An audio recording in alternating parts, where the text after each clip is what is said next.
सुप्रभात बच्चों। कल हमने इस पाठ को छोड़ा था कि किस प्रकार जो है धूल के अलग अलग रूप देखने को मिलते हैं। तो अभी हम इस पाठ को आगे शुरू कर रहे हैं। लेखक ने बताया कि शिशु के मुंह पर फूल की पंखुड़ियों पर साकार सौंदर्य बनकर छा जाती है, धूल उसका नाम है। ठीक है कि फूलों की पत्तियों पर भी जो डस्ट लगी होती है, धूल छपी होती है बेटा, और जो बच्चों के छोटे बच्चों के मुंह पर लगी होती है धूल, वो उनकी सुंदरता को बढ़ाती है। गोधूली पर कितने कवियों ने अपनी कलम नहीं तोड़ दी। ठीक है, गोधूली शब्द पर बहुत सारे कवियों ने अपनी कलम नहीं तोड़ दी, लेकिन यह गोधूली गांव की अपनी संपत्ति है। गोधूली मतलब कि गांव की अपनी संपत्ति, यानी जब गायें भैंसें शाम को गांव में जब शाम को गायें भैंसें चर कर और इधर उधर घूमकर वापस आती हैं, तो उनके चलने से जो रास्ते में धूल उड़ती है उसे गोधूली कहा गया है, जो शहर के बांटे में नहीं पड़ी। यानी ये सिर्फ गोधूली गांव में ही होती, शहर में नहीं। एक प्रसिद्ध पुस्तक विक्रेता के निमंत्रण पत्र में गोधूली की बेला में आने का आग्रह किया गया था। लेखक बताता है कि एक बार उसे एक प्रसिद्ध पुस्तक विक्रेता ने पत्र लिखा और उसे अपने यहाँ निमंत्रण दिया कि तुमने मेरे घर आना है, परंतु निमंत्रण पत्र में लिखा था कि गोधूली की बेला में, यानी कि शाम के समय। ठीक है, गोधूली शाम के समय की बात आ रही है यहाँ पर कि शाम के समय तुमने मेरे घर पे आना है, लेकिन शहर में धूल धक्कड़ होते हुए भी गोधूली कहाँ। लेखक को ये एक व्यंग सा लगा, एक मतलब कटाक्ष सा लगा कि भाई शहर में गोधूली तो पॉसिबल ही नहीं है, गोधूली तो होती नहीं, शहर में तो सिर्फ धूल धक्कड़ ही है।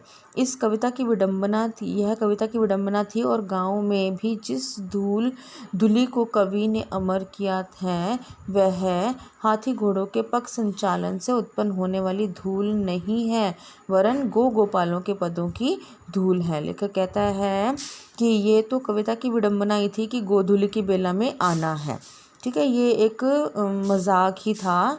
तो लेखक कहता है कि धूली को भी कवियों ने अमर किया है, लेकिन गोधूली को नहीं, जो हाथी घोड़ों के चलने से उनके पग संचालन से, मतलब उनके चलने से जो धूल उड़ती है उसे शहर में उसे गोधूली समझा जाता है, लेकिन गांव में क्या है, सिर्फ गोपालों के पदों से जो धूल उड़ती है उससे गोधूली समझा जाता है।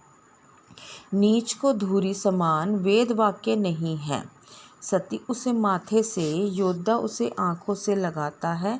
यूलिसिस ने प्रवास से लौटने पर इथाका की धूली चूमी थी।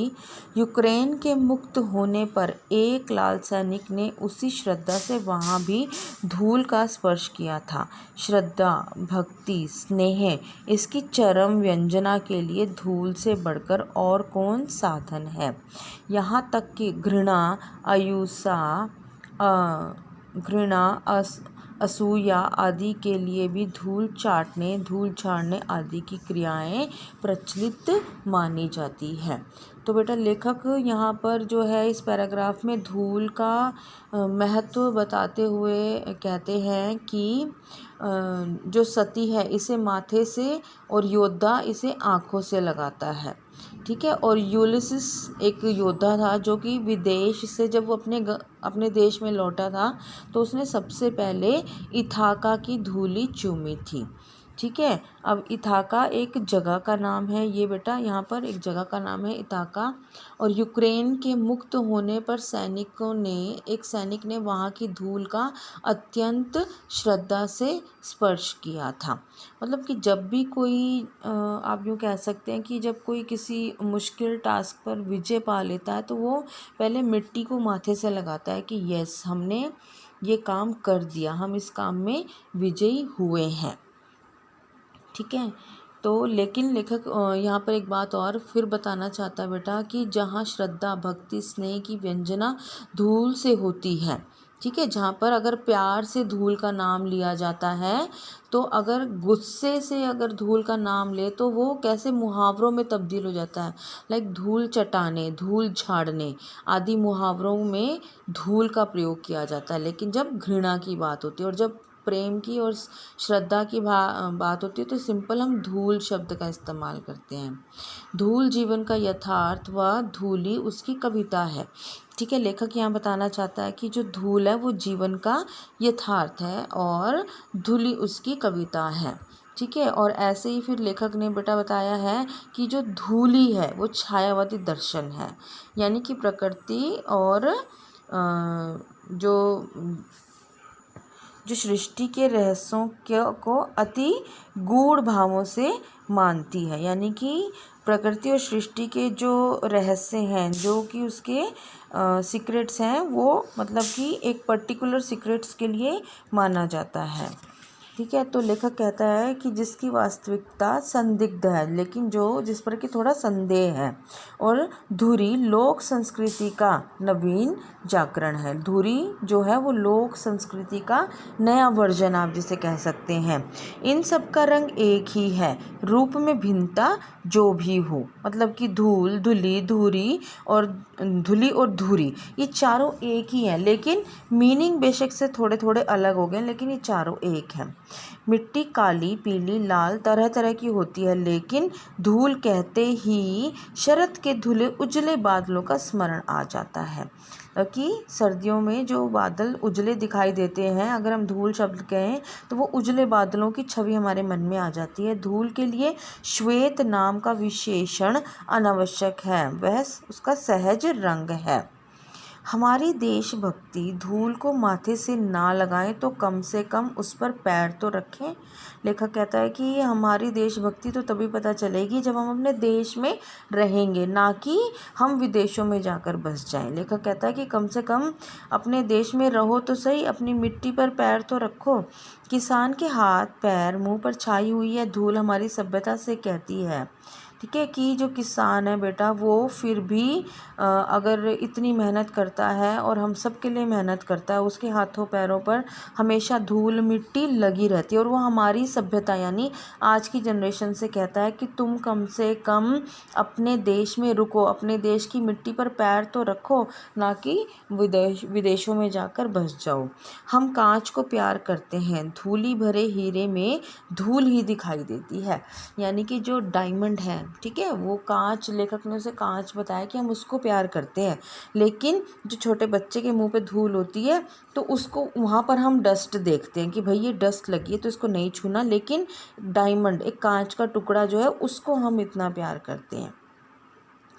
क्या भीतर की कांति आँखों से ओझल रहती है, और जो धूल भरा हीरा यानी छोटा शिशु है उसकी सुंदरता को हम नहीं देखते, उसे हम देखना ही नहीं चाहते अपनी आँखों से। बस हमारे आँखों में तो जो कांच के टुकड़े की चमक बसी हुई है। लेकिन ये हीरे अमर हैं और एक दिन अपनी अमरता का प्रमाण भी देंगे। लेखक कहता है कि जो धूल भरे हीरे हैं, जो शिशु हैं, ठीक है, ये अमर हैं बिल्कुल, इनको, और ये अपनी अमरता का एक दिन प्रमाण भी देंगे आपको। अभी तो उन्होंने अटूट होने का ही प्रमाण दिया है। हीरा वही घन चोट ना टूटे। लेखक अब इस पंक्ति से ये कहना चाहता है कि सच्चा हीरा वही है जो हथौड़े की चोट मारने से भी ना टूटे। वे उलटकर चोट भी करेंगे और तब कांच और हीरे का भेद जानना बाकी ना रहेगा। तब हम हीरे से लिपटी हुई धूल को भी अपने माथे से लगाना सीखेंगे। यानी कि सच्चा हीरा हमारे देश का किसान है, जो कि अनेक मुसीबतों को पार करते हुए, ठीक है, मुसीबत रूपी हथौड़े उस पर पड़ते हैं। कभी अगर मान लीजिए बरसात आ गई तो उसकी फसल ख़राब होगी, कभी खेत में पानी नहीं आया तो फसल नहीं उग पाई, उस पर मुसीबत रूपी जो है हथौड़े पड़ते रहते। तो क्या किसान अपनी खेती बाड़ी छोड़ देता? नहीं, वो सभी मुश्किलों को पार करता हुआ, सभी तरह के हथौड़े खाकर उनको सहता हुआ, वो फिर अपनी, जिसे कहते हैं ना, अभी हमने जैसे पढ़ा था कि अमरता का प्रमाण, वो अपनी अमरता का प्रमाण देते हैं कि yes we are strong people.